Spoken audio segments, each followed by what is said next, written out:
question for Randy. So What's up, man? When you talk about privilege and stuff, you cited the net worth of white people, but Asians have a higher net worth. But you didn't include that in your talking point. May I ask why? Yeah, absolutely, right? Because you're only concerned with white people. Because I mean, by your definition of white privilege, Asians have more privilege, so I don't really get it. It just sounds like race baiting. So, woo!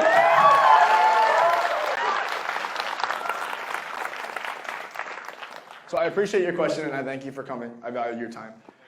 What I would say is that Asian Americans do have privilege, right? I had privilege as a Latino, right? I had privilege where I grew up in Wisconsin, right? Privilege is not relegated just to white folks, right? That's not how privilege works. We know that privilege is how you interact with systems and how your experience is put together, right? So to answer your question, I'm not race baiting. Things are racial, right? There are racial outcomes that we have to deal with and put policies in place that actually acknowledge their reality, right? So when you look at that, right, I think that Asian Americans, if that is their actual net worth, and I don't have the statistics, so I apologize, but if that is what is going on, then they are also part of the solution, right? Wouldn't you say, can I ask him a question back? Wouldn't you say that we'd all be better off if people of color in this country felt two things? They felt valued by their community, and they felt as if they had economic opportunity in their community as well. Would you feel that way? How would you answer that? I mean, I think a lot of them do, given the objective fact that Asians or people of color, they do better than white people by every measure of economic success. Oh my God, oh man. Yeah, I mean, it's exactly right.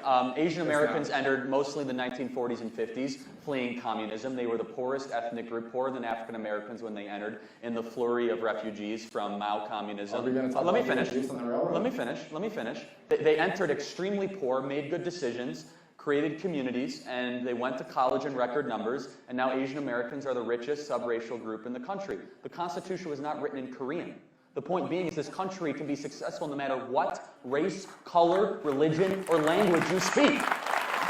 Even more than that. If you're trying to say that, oh, well, you know, it's different because there's institutional racism against black people. There is a lot and continues to be institutional racism against Asian Americans, but they overcame it.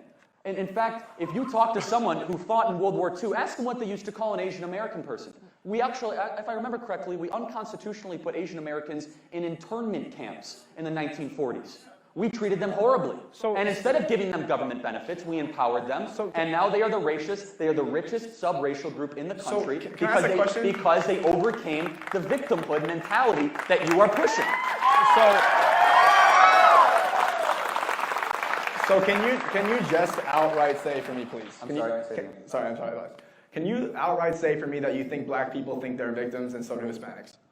I think that you are putting forth a victimhood mentality. I think the left is trying to turn women into victims. They're trying to turn black people into victims. They're trying to turn Latino into victims. They're trying to turn transgender people into victims. They're trying to turn Muslims into victims. When in reality, America has been the greatest country in the history of the world because we've always risen above victimhood culture, because we've empowered the individual to rise above that. I think it's the left's doing, absolutely.